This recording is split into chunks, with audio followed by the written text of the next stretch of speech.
কয় তারিখ পর্যন্ত আপনাদের ক্লাস হবে? কোনো নোটিশ পেয়েছেন কি এই সেমিস্টারে? না ম্যাম, নোটিশ তো পাইনি।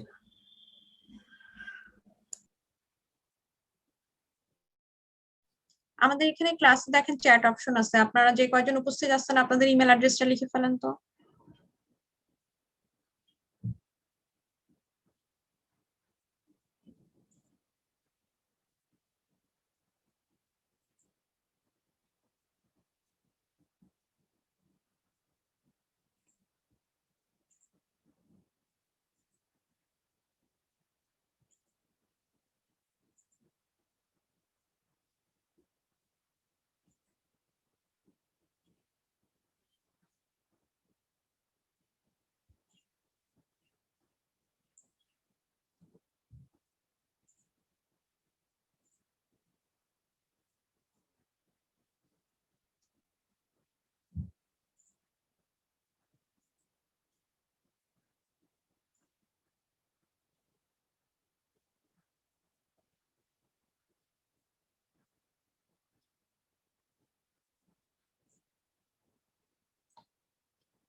ম্যাম সিআর যে ওনাকে ওয়েটিং এ আছে, রিকোয়েস্ট সেন্ড করছেন। কে বলতেছে সে ওয়েটিং এ আছে? ও বললো কি ওয়েটিং এ নাই? আমার এখানে ওয়েটিং অপশনই দেওয়া নাই, তাহলে তো আপনারা ঢুকতে পারতেন না। সেটাই তো ম্যাম বললো আর কি, মেসেজ দিল যে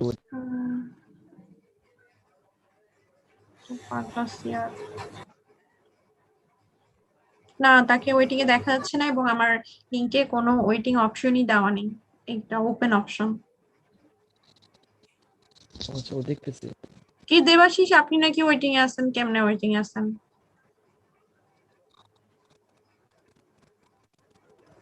জি ম্যাম,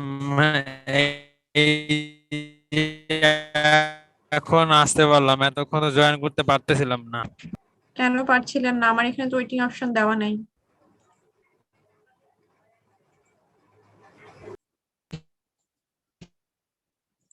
কি জানো, আপনি যে লিংকটা দিয়েছেন ওই লিংকে মানে এই টাকাটা আসতেছিল আর কি।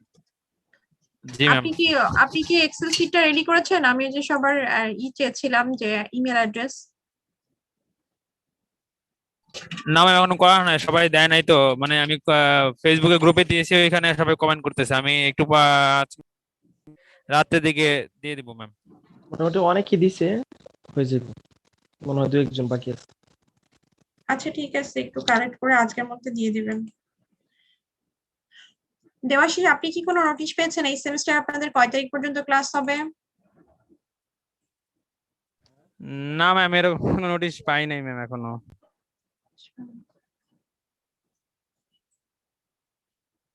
গত ক্লাসে চ্যাপ্টার 4 কি আমরা পুরো শেষ করেছিলাম, মনে আছে? না ম্যাম, আমরা 16 পর্যন্ত পড়ছি।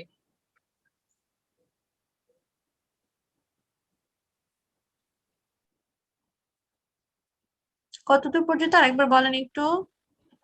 ম্যাম 16 পর্যন্ত, 16 নাম্বার পেজ পর্যন্ত। আপনি বলছিলেন বাকিটুকু নেক্সট ক্লাসে আচ্ছা, পড়বেন। Ma'am workplace monitoring.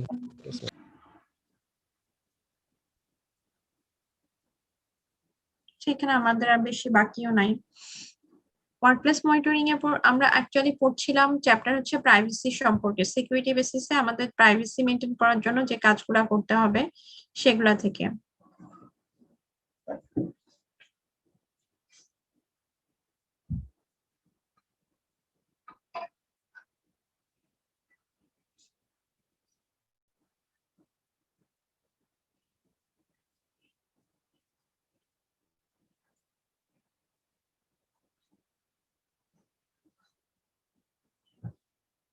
Privacy maintaining এর বেশ কিছু প্রসিডিওরের মধ্যে যেগুলো আছে সেগুলো আমরা অলরেডি দেখেছি। আমাদের এখানে অ্যাডভান্স সার্ভেলেন্স টেকনোলজি ইদানিং ইউজ করা হচ্ছে এবং অ্যাডভান্স টেকনোলজি ইউজ করার মধ্যে আমরা যেমন ক্যামেরা সার্ভিলেন্স সিস্টেম যেটা সেটাকে ইউজ করে থাকছি। অনেক ধরনের mini cities plan to expand surveillance system যেটা আছে, এটাকে পুরা শহরকে আপনি আপনার ক্যামেরা সার্ভিলেন্স সিস্টেমের মধ্যে সিকিউরিটি বেসিসে নিয়ে আসতে পারেন। এটা যে কোনো একটা সিটিকেও কভার করতে পারে। আবার আপনি যদি নর্মাল একটা অর্গানাইজেশনের কথা চিন্তা করেন, তাহলে পুরা একটা অর্গানাইজেশনকেও আপনি ক্যামেরা সার্ভিলেন্স সিস্টেমের মধ্যে নিয়ে আসতে পারেন। সিটিজ concerned about the potential for abuse সম্পর্কে আমরা সবকিছু মোটামুটি যেটুকু জানি, যে আমাদের এই কোনো একটা ঘটনা ইনসিডেন্ট যদি ঘটে যায় কোনো একটা শহরে, সেটাকে পরবর্তীতে ট্রেস করার জন্য আমরা ক্যামেরা সার্ভিলেন্স সিস্টেম যেটা আছে এটাকে ইউজ করতে পারি। এছাড়াও জিপিএস সিস্টেম, জিপিএস এর কথা আপনারা তো সবাই কম বেশি জানেন, তাই না? অনেক ডিভাইসের মধ্যে সাধারণত জিপিএস চিপ যেটা আছে এটাকে আমরা ইউজ করে থাকি। জিপিএস সম্পর্কে সবাই জানেন তো, global positioning yes ma'am, system. সেটা ওই যে লোকেশন ট্রেস জি করার ম্যাম। জি ম্যাম, তাহলে জানি ম্যাম। সিকিউরিটি বেসিসের জন্য জিপিএস সিস্টেম যেটা আমরা ইউজ করে থাকি এটা কিন্তু খুব ইম্পর্টেন্ট, এবং এটা আমাদের বিভিন্নভাবে হেল্পফুলও আমাদের জন্য। ব্যাংকের ক্ষেত্রে বলা হচ্ছে রিটেলার্স, এয়ারলাইন্স, সিজার বা যে কোনো ধরনের ধরেন আপনি জিপিএস সিস্টেমের কারণে কিন্তু আমাদের যে দেশে মোবাইল আগে যে পরিমাণ চুরি হতো, সেই মোবাইল চুরি পরিমাণ কি এখন কমেছে না আগের চেয়েও? মোবাইল ফোন জি ম্যাম। Yes ma'am. বা কোনো একটা অপরাধীকে যদি আপনি ধরতে চান, তাহলে জিপিএস সিস্টেমের মাধ্যমে আমরা কি তাকে ট্র্যাক করতে পারি। তার কাছে যে ডিভাইস গুলো আছে সেগুলাকে যদি আমরা ট্র্যাক করতে পারি, তাহলে সেই পার্সনের প্লেস সম্পর্কে, অবস্থান সম্পর্কে আমরা মোটামুটি একটা আইডিয়া পেতে পারি। সিকিউরিটি বেসিসে যেগুলো পড়লাম সেগুলো সামারির মধ্যে আমাদের যেটুকু আসছে, যে ল, টেকনিক্যাল সলিউশন এবং privacy policies R required to balance need to business against right of consumers. এটা বলা হচ্ছে যে যখন আমি টেকনোলজি রিলেটেড কোনো কাজ করতে যাব, তখন আমার দুই পক্ষ, যে সার্ভার, যে ক্লায়েন্ট এবং সার্ভার যারা থাকবে, মানে আমার হোস্ট হিসেবে আমরা যারা থাকছি বা ক্লায়েন্ট যারা বা কনজিউমার বা কাস্টমার আমার যারা, এই দুই ভাগ মানুষ, কিংবা যদি আমি ইউজার বলি, ইউজারদের মধ্যে আপনার সিকিউরিটি সিস্টেমকে এমন ভাবে পলিসি মেকিং করতে হবে যেন এটা আসলে খুব বেশি টাইট হয়ে না যায়, যেন আপনার বিজনেসের এগেইনস্টে যেন না যায়। মোটামুটি একটা ফ্লেক্সিবল একটা ওয়ে তৈরি করতে হবে। আবার আপনার এখানে সব ধরনের রেকর্ড গুলাকে রাখারও ব্যবস্থা থাকবে, যেন প্রোটেক্ট করার ব্যবস্থা থাকে, এবং কোনো ধরনের ইনসিডেন্ট যদি ঘটে থাকে, তাহলে পূর্ববর্তী আপনার যেসব ডাটা আপনার কাছে রাখা আছে, আপনার কাছে সেভ করা আছে, স্টোর করা আছে, সেগুলা থেকে যেন আপনি একটা আইডিয়া নিতে পারেন যে পরবর্তীকে টেকনোলজি রিলেটেড কোনো কাজ, টেকনিক্যাল কাজ যদি আমাকে করতে হয়, তাহলে কিভাবে আমি এটাকে সামনের দিকে এগিয়ে নিয়ে যেতে পারি। পার্সোনাল ডাটা হোক বা গভর্নমেন্ট যেসব রেকর্ড যেগুলো থাকবে, সেগুলোকে এক্সেসের লিমিট কতটুকু থাকবে। এই পর্যন্ত হচ্ছে আমাদের প্রাইভেসি রিলেটেড পড়াশোনা। তার মধ্যে এখানে সবচেয়ে ইম্পর্টেন্ট আমাদের যে পয়েন্টটা ছিল সেটা হচ্ছে আইডেন্টিটি থেফট। আইডেন্টিটি থেফটের ঘটনা সবচেয়ে বেশি ঘটে থাকে, এবং আইডেন্টিটি থেফটকে আমাদের সিকিউর করতে হবে সব ধরনের পলিসি মেকিং করে। এরপরে আমাদের যে চ্যাপ্টারটা যাবে,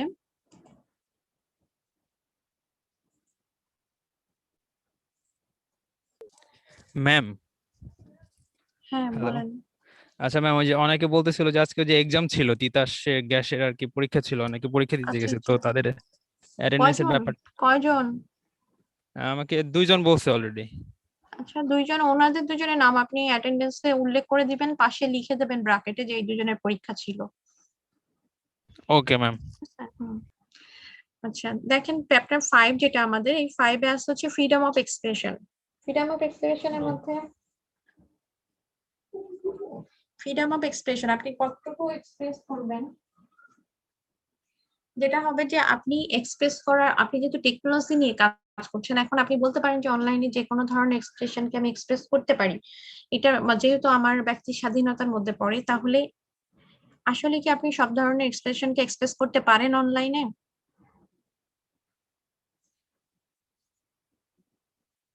না ম্যাম। আপনারা কি অনলাইন বা সোশ্যাল মিডিয়া এগুলো ইউজ করেন? অবশ্যই ম্যাম। তাহলে অনলাইনে সব ধরনের এক্সপ্রেশনকে আপনি কি এক্সপ্রেস করতে পারেন সহজেই? না ম্যাম, সেটা তো লিমিটেড থাকে। তাহলে আমরা কি জানি অ্যাকচুয়ালি আমাদেরকে অনলাইনে কোথায় থামতে হবে? না ম্যাম। জানেন না?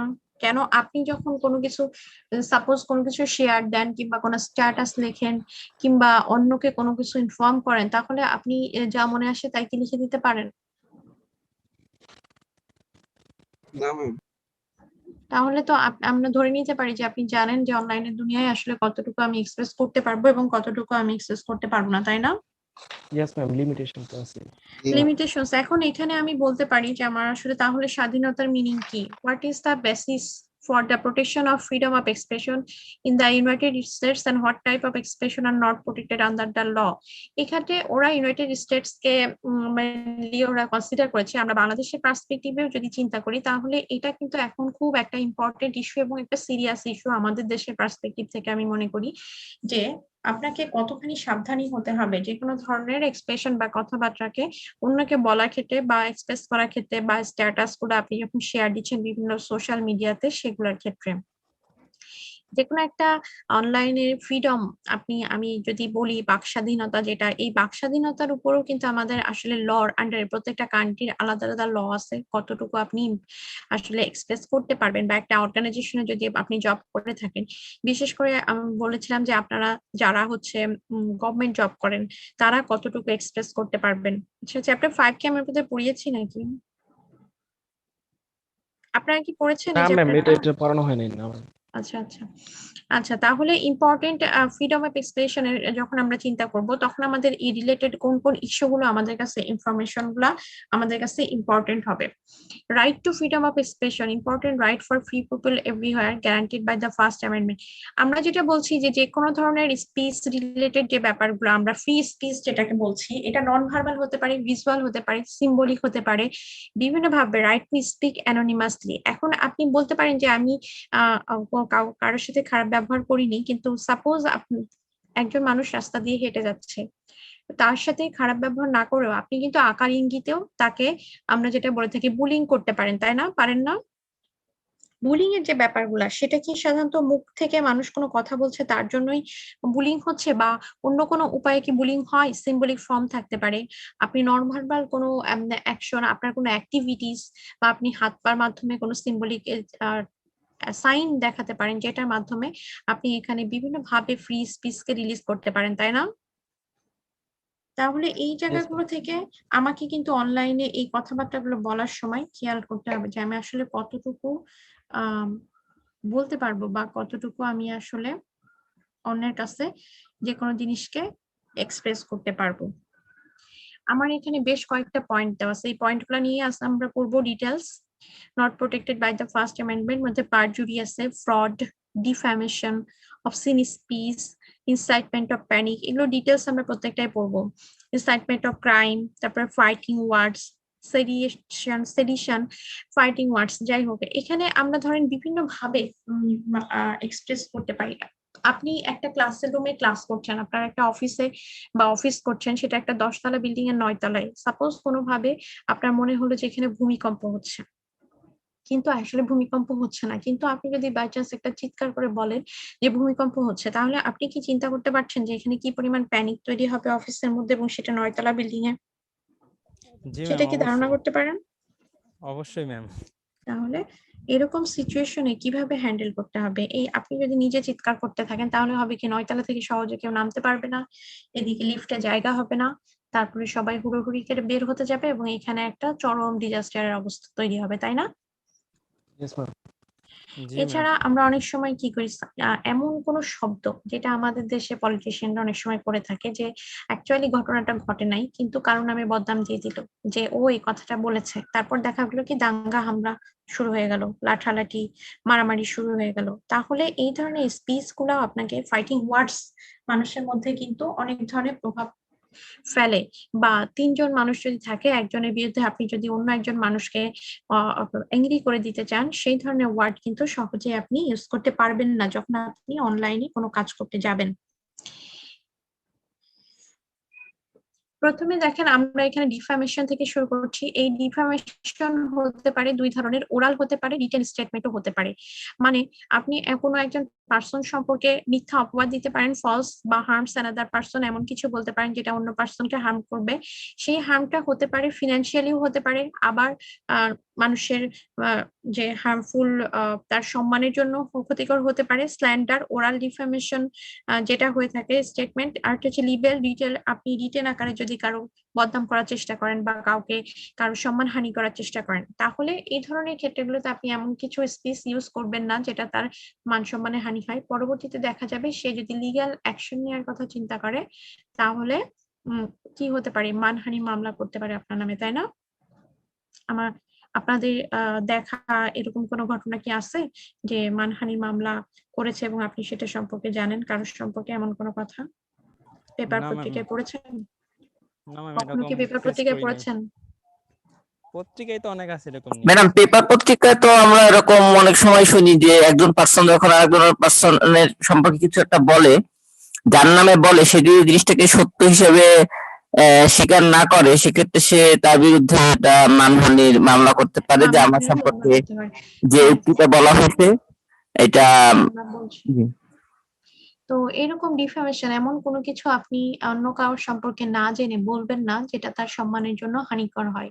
আবার অনেক সময় হতে পারে আপনার কোনো কথার জন্য সে পরবর্তীতে ফিনান্সিয়াল ক্রাইসিসের মধ্যেও পড়তে পারে।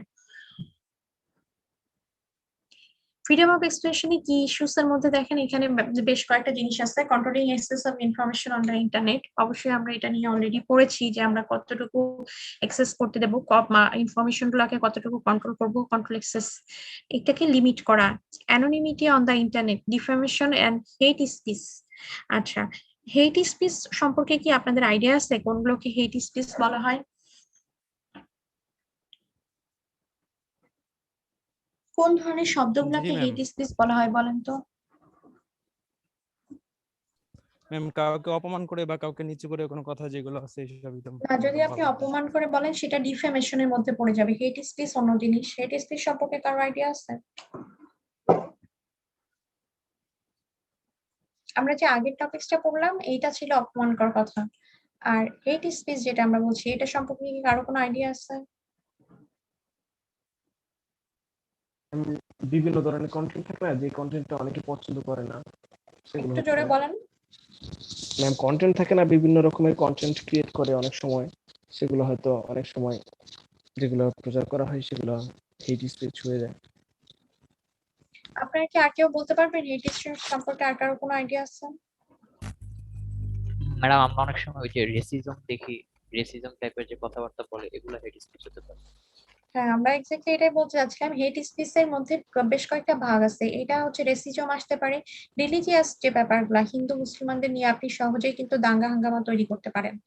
এই ব্যাপারগুলো মানুষের সবচেয়ে সফট যেসব কর্নার গুলো আছে সেই কর্নার গুলো নিয়ে যখন আপনি কোন কথা বলবেন, সাপোজ একটা হিন্দুর কাছে যদি আপনি মসজিদ নিয়ে কথা বলেন, মানে হিন্দু কারোর কাছে মন্দির ভেঙে দেওয়ার কথা বলেন, উস্কানিমূলক কোনো আচরণ করেন বা কোনো কিছু গন্ডগোল তৈরি করার চেষ্টা করেন, রেসিজম এখানে আমরা কালো সাদা নিয়ে আমরা পেপারে কিন্তু গত কয়েকদিনের পেপারে, মঙ্গলবারের পেপার নিয়ে কিন্তু অনেক লেখালেখি দেখলাম বিভিন্ন সাইটে। আপনারা কি পড়েছেন প্রথম আলো নকশার একটা লেখা নিয়ে?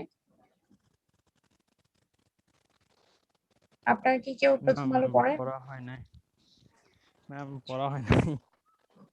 আচ্ছা, সেখানে একটা বর্ণবাদ ইস্যু নিয়ে লেখালেখি হয়েছিল যেটা নিয়ে বেশ কয়েকদিন মিডিয়াতে অনেক লেখালেখি হলো। এই ধরনের যেই টপিকস গুলা মানুষের মধ্যে বড় ধরনের পরিবর্তন, মানসিকতা পরিবর্তন বা বড় ধরনের ঝামেলা তৈরি করার সৃষ্টি করে, সেই ধরনের এক্সপ্রেশন গুলাকেও আমাদের কিন্তু বাদ দিতে হবে।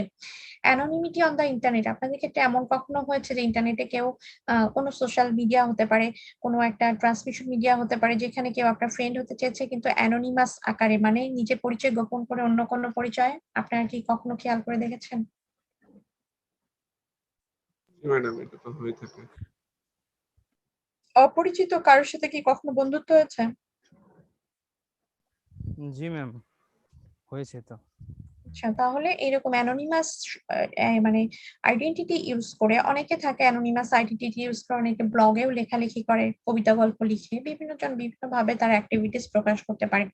কর্পোরেট ব্লগিং এটা ক্ষেত্রেও। এছাড়া আছে আমাদের পর্নোগ্রাফি, যেই ব্যাপারগুলোতে আমাদেরকে সিকিউর করার বা এই ব্যাপারগুলোতে ল অ্যামেন্ডমেন্ট যেগুলো আছে সেগুলো মেনে চলার ব্যবস্থা করতে হবে। আচ্ছা, এখানে আমাদের কমিউনিকেশন ডিসেন্সি অ্যাক্ট যেটা আছে এটা 1997 এ তৈরি হয়েছিল, যেখানে aimed at protecting children from pornography থেকে চিলড্রেনদেরকে আমরা আসলে কিভাবে বাঁচাতে পারি। এখন যেহেতু ইন্টারনেট সব জায়গায় চলে এসেছে, তো এই ইন্টারনেট এর ক্ষেত্রে কিভাবে এই কমপ্লিকেটেড এই অবস্থাগুলোকে আমরা সহজেই ওইসব সাইটগুলোকে বন্ধ করে দিতে পারি, যেগুলো আমাদের বাসার যেসব বাচ্চারা বা আমাদের স্কুল কলেজের লাইব্রেরিতে যে ইন্টারনেটের লাইন আছে, আমাদের ল্যাবে যেসব ইন্টারনেট লাইন আছে, সেখানে নির্দিষ্ট কিছু ব্লকগুলোকে আমরা কিভাবে সাইটগুলোকে বন্ধ করে দিতে পারি।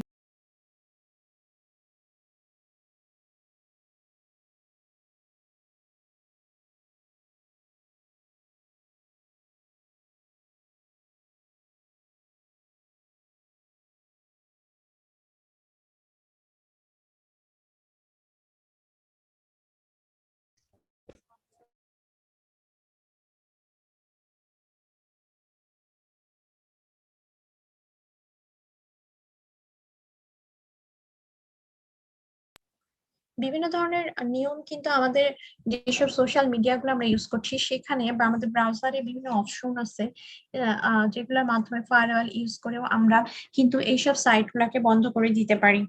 কিভাবে তাদেরকে আমরা রক্ষা করতে পারি সামাজিক অবক্ষয় থেকে?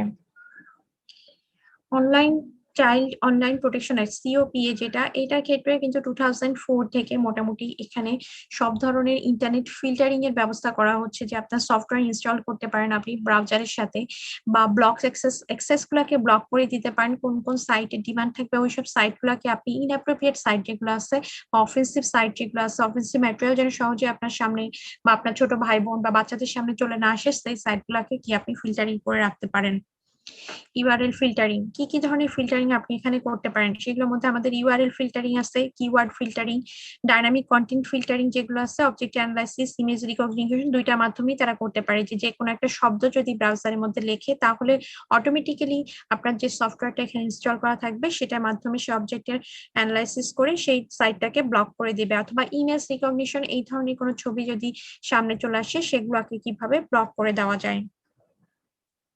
এছাড়া আইএসপি ব্লকিং, সরাসরি আইএসপি ব্লকিং এর কাজটা আমরা করতে পারি। এখানে ব্লকিং আইএসপি সার্ভার যেখানে আসে, সরাসরি সার্ভারে ওখান থেকে যদি অফ করে দেন তারা, সেখান থেকে বা ওয়েবসাইট যেগুলো আছে এই সাইটগুলোকে প্রিভেন্ট করে দিতে পারি, আমরা অ্যাক্সেস প্রিভেন্ট করতে পারি। যে কোনো ফ্যামিলিতে ইউজ করতে চাচ্ছেন আপনি বা ল্যাবের মধ্যে যে পিসি গুলাকে সাধারণত আমরা কানেকশন দিয়ে থাকি, আমরা এই সাইট গুলাকে ফিল্টারিং সাধারণত করে রাখি। আপনারা কি বুঝতে পারছেন আমি সিকিউরিটি সম্পর্কে যেটা বলছি? ইয়েস ম্যাম, জি ম্যাম। বুঝতে পারছি। আমরা চাইল্ড প্রোটেকশন অ্যাক্টের এগুলা কিন্তু আমাদের জন্য খুব ইম্পর্টেন্ট। এখানে দেখেন আরো আমাদের যেটা চিলড্রেন্স ইন্টারনেট প্রোটেকশন অ্যাক্টের মধ্যে এখানে অবসেন ম্যাটেরিয়াল, পর্নোগ্রাফি এবং এনিথিং কনসিডার্ড হার্মফুল টু মাইনরস, মানে আমরা বলতে চাচ্ছি এমন কোনো ঘটনা, অনেক সময় হয় যে কোনো একটা অ্যাক্সিডেন্টাল ঘটনা, বড় ধরনের অ্যাক্সিডেন্ট হয়েছে, অনেক রক্তাক্ত ছবি আছে, সেই ধরনের ছবিগুলোও যেন সহজে সামনে না আসে, বাচ্চারা এগুলো দেখে যেন ভয় না পায়। এগুলোর জন্য কিন্তু আমাদেরকে এই সাইটগুলোকে ব্লক করে রাখতে হবে যেন সহজেই তারা এটাকে অ্যাক্সেস করতে না পারে। এখন আমাদের দেশে এরকম অবস্থা তৈরি হয়েছে, আমরা আসলে যেমন আপনাদের ছোট ভাই বোনদের যারা আছে তাদেরকে যদি আপনি চিন্তা করেন যে এরা অনেক ছোটবেলা থেকেই কি মোবাইল হাতে পাচ্ছে, তাই না, ট্যাব বা কম্পিউটার অ্যাক্সেস করতে পারছে। আপনাদের ছোট ভাই বোনরা কি ইউজ করে বা কারো বাচ্চা যদি থাকে? জি ম্যাম, হ্যাঁ। অবশ্যই। তাহলে এক টাকা তো পায়, আজকে তো ক্লাস 5 এর থেকে ফেসবুক ইউজ করে। ফেসবুক ইউজ করে। আবার দেখা যাচ্ছে আমার বাচ্চা, সে তো অনেক ছোট, 1 বছর, তাকে খাওয়ানোর জন্য আমাকে ইউটিউব ইউজ করা লাগতেছে। তো এরকম হতে পারে যে বাচ্চাকে আমি যখন এখনো বুঝতে পারছে না, আর একটু বড় যখন হবে, যখন সে বুঝতে পারবে, তখন এই সাইট গুলো নিয়ে আসলে আমাকে চিন্তা করতে হবে যে কিভাবে আমি এটাকে ফিল্টারিং এর ব্যবস্থা করতে পারি। যেহেতু ইউটিউবে কি র্যান্ডামলি যে কোনো গান বা কবিতা, যেগুলা বিভিন্ন রকম সিনেমা এগুলো আসতে থাকে, এইগুলা অ্যাক্সেস করা যায় কিভাবে, অ্যাক্সেস গুলাকে আমার লিমিট করার ব্যবস্থা করতে হবে। এবং এগুলো একটা সিরিয়াস ইস্যু, এগুলোর কারণে কিন্তু আমাদের দেশে এত বেশি যে রেপের ঘটনা চারপাশে ঘটছে, যেহেতু অনলাইনের এইসব অ্যাক্ট গুলাকে মানা হয় না, সেই কারণেই চারপাশে এত অঘটন ঘটে যাচ্ছে আসলে।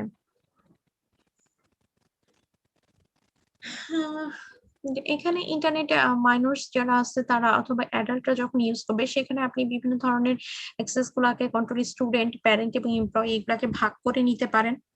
ল্যাবে যেটা হয় টিচারদের জন্য এবং স্টুডেন্টের জন্য আলাদা আলাদা পাসওয়ার্ড থাকে এবং এটার মাধ্যমে তারা সাইটগুলোকে ব্রাউজ করে ফেলতে পারে, ব্রাউজ করতে পারে আর কি। কে কত অ্যাডমিনিস্ট্রেটিভ লেভেলে থেকে এটাকে অলরেডি লিমিট করে দেওয়া থাকে যে কে কতটুকু ইউজ করতে পারবে। অ্যানোনিমাস ইমেল আর সার্ভিস, এটা একটু রিডিং করবেন আর কি। লসুট কি কি আছে আমাদের, এগুলা খুব বেশি ইম্পর্টেন্ট না। আচ্ছা, ডিফেমেশন এবং হেট স্পিচের এখানে আমরা একটু দেখি। Clear threat and intimidation against specific citizen. আমরা যেটা বলছিলাম যে হেট স্পিচের ক্ষেত্রে যেটা হয় যে কোনো একটা মেসেজ আপনি ইন্টারনেট বা মাধ্যমে প্রকাশ করার সময় অবশ্যই আপনি এটাকে চিন্তা করে তারপরে লিখবেন যে এমন কোনো মেসেজ আপনি লিখবেন না। অনেক সময় দেখবেন যে আপনার ফ্রেন্ডের মধ্যে এরকম অনেক ফ্রেন্ড থাকে না যারা অনেক বেশি অ্যাগ্রেসিভ, একটু রাগ হলেই ফেসবুকে বড়সড় একটা বা টুইটারে বড়সড় একটা স্ট্যাটাস দিয়ে ফেলে, এরকম ফ্রেন্ড কি আপনাদের আছে? জি ম্যাম, আছে অনেক। আচ্ছা, ধরেন আপনি একটা খুব প্রচন্ড রকম রাগ হচ্ছে, সেরকম মুহূর্তে আপনি কাউকে একটা হুমকি দিয়ে একটা স্ট্যাটাস দিয়ে ফেলেন, পরবর্তীতে তার সাথে অন্য কোনো অঘটন ঘটে গেলে তা আপনার এই স্ট্যাটাসের জন্য কি আপনি ফেঁসে যেতে পারেন না? Yes, ma'am. জি ম্যাম, অবশ্যই সেটা তো প্রবলেম অবশ্যই। হয়ে যায়। তাহলে আপনার এক্সপ্রেশনটাকে চিন্তা করে তারপরে এক্সপ্রেস করতে হবে যে কতটুকু আমি আসলে পাবলিকলি যেসব স্ট্যাটাস আমি দিচ্ছি সেগুলো কতখানি দিচ্ছি। কারণ আমাদের ফ্রেন্ডের মধ্যে আমরা যখন অনলাইনের দুনিয়ায় বিভিন্ন রকম ফ্রেন্ডের সাথে মিশছি, অনলাইনের ক্ষেত্রে কিন্তু বোঝা খুব মুশকিল কে কে আসলে আমাদের ফ্রেন্ড এবং কে আসলে ফ্রেন্ড না।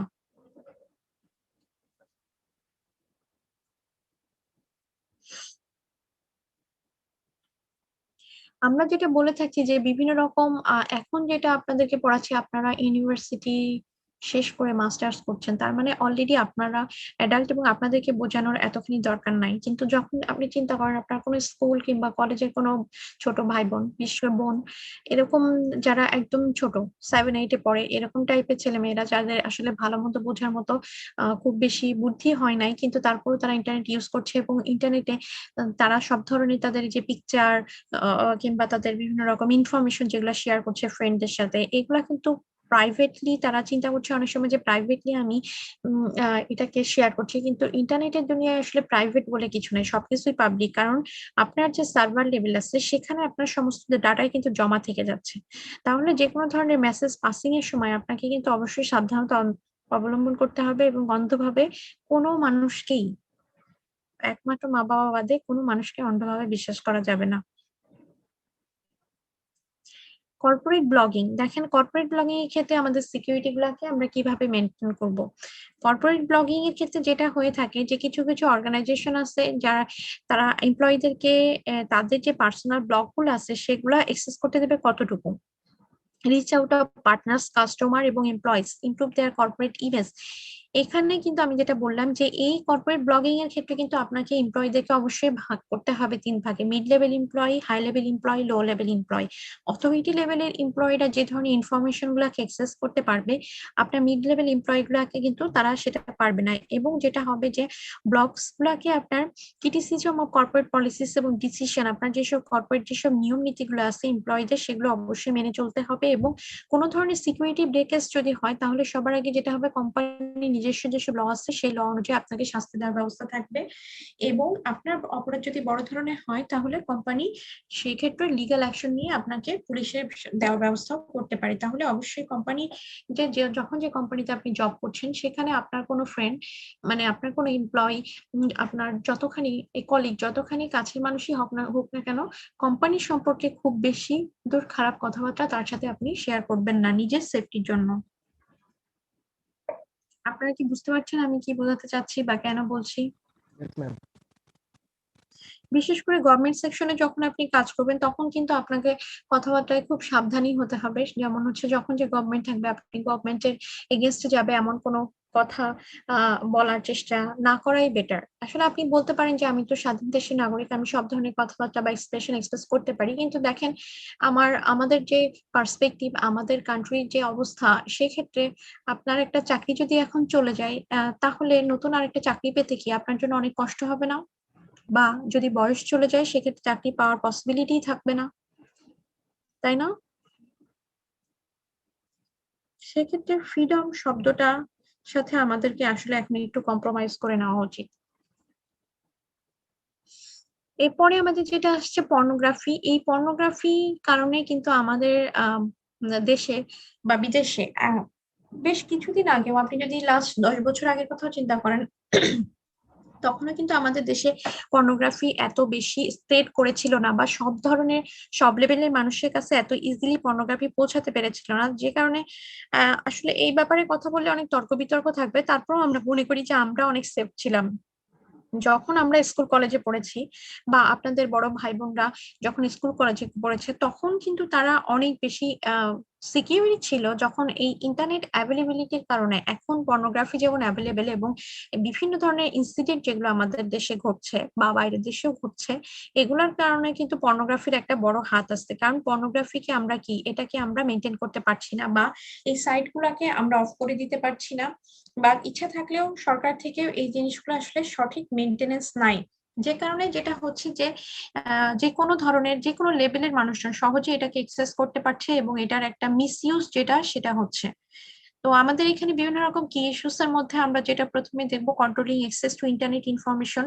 বিশেষ করে স্পেশালি আমরা চিলড্রেনদের কথা চিন্তা করব। অ্যানোনিমাস কমিউনিকেশন যতখানি সম্ভব আমরা এড়িয়ে চলার চেষ্টা করব। এরপরে হচ্ছে ডিফেমেশন, অন্যের সম্মানহানি হয় এমন কথাবার্তা না বলার চেষ্টা করতে হবে, এবং হেট স্পিচ,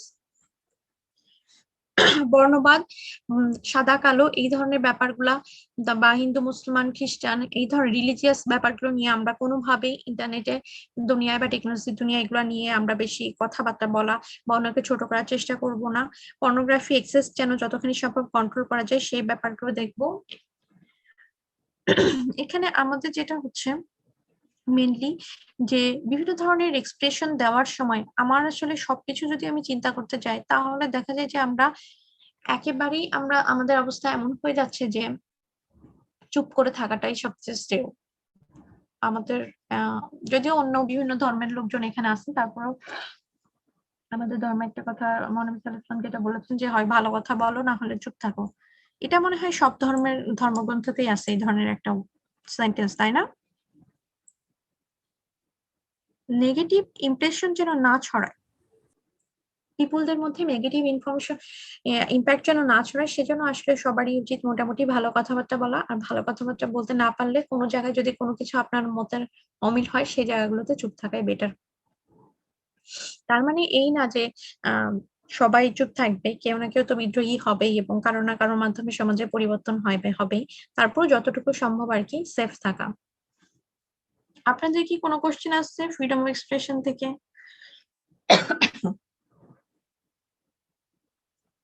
না ম্যাম, এই চ্যাপ্টারটা মোটামুটি ইজি পাবো এটা। মোটামুটি কি বুঝতে পেরেছেন? বা এই হ্যাঁ চ্যাপ্টারটা ম্যাম, এরকম পারবো। যে আপনি কিন্তু যদি বই থেকে একবার রিডিং করেন, তাহলে কিন্তু আপনি আপনার চারপাশে যেসব এক্সাম্পল বা ইনসিডেন্ট প্রতিদিন ঘটছে সেগুলা থেকেও কিন্তু আপনি অনেক এক্সাম্পল এখানে অ্যাড করতে পারবেন। চ্যাপ্টারটা তুলনামূলক সহজ লাগছে। সহজ। সিকিউরিটি এথিক্স এর যেগুলো ম্যাক্সিমাম চ্যাপ্টার গুলাই কিন্তু সহজ। শুধু কঠিন কোনটা, কঠিন বলতে হচ্ছে গুছিয়ে লেখার যে ব্যাপারটা। আপনি যদি টপিকস গুলো পড়েন, দেখবেন যে সবকিছুই আপনার মোটামুটি চারপাশে যেগুলো ঘটছে সেই সব ঘটনা নিয়ে সিকিউরিটি ইনসিডেন্ট সাজানো, কিন্তু এটাকে একটা স্ট্রাকচার্ড ওয়েতে লেখাটাই হচ্ছে আমাদের পরীক্ষার একটা মেন কন্টেন্ট আর কি। তাহলে আজকে আমরা এই পর্যন্তই রাখবো। চ্যাপ্টার 5 শেষ হয়ে গেল। এখানে চ্যাপ্টার গুলো সব ছোট ছোট। আমরা মোটামুটি মাস পুরা ক্লাস হলে শেষ হয়ে যাবে আমাদের। এরপরে আমরা ক্লাস কুইজ নিয়ে ফেলবো। ম্যাম, বলেন। অ্যাটেন্ডেন্স কি ম্যাম কালকে দেয়া যায় একটু দুপুরের দিকে? ম্যাম আমি আজকে একটু জায়গায় আসছি তো। আজকে যদি আপনি অ্যাটেন্ডেন্স কালকে নেন তাহলে হারিয়ে যাবে না? অনেকে যদি আপনাকে বলে আমরা ছিলাম না না। আচ্ছা, ম্যাম, ওই যে আমি অলরেডি দুজন, স্ক্রিনশট নিয়ে রাখছি। হ্যাঁ যে দুজন আছে স্ক্রিনশট ওই নিয়ে। দুজনের নামটা আপনি একটু ইনক্লুড করে রাখেন, তাইলেই হবে। আর এটা আবার এরকমও করতে পারেন যে একটা ক্লাসে দুইজন সিআর রাখতে পারেন, একজনের তো কোনো কারণে সমস্যা হতেই পারে, তাহলে পরবর্তী যে নিয়ে আসেন উনি আপনাদেরকে হেল্প করলেন। এরকম রেগুলার ক্লাস করে এরকম আরেকজন কাউকেও রাখতে পারেন। আচ্ছা, কারো কোনো কোশ্চেন আছে? না ম্যাম। কোশ্চেন নাই, তাহলে আমরা আজকে শেষ করে দিচ্ছি।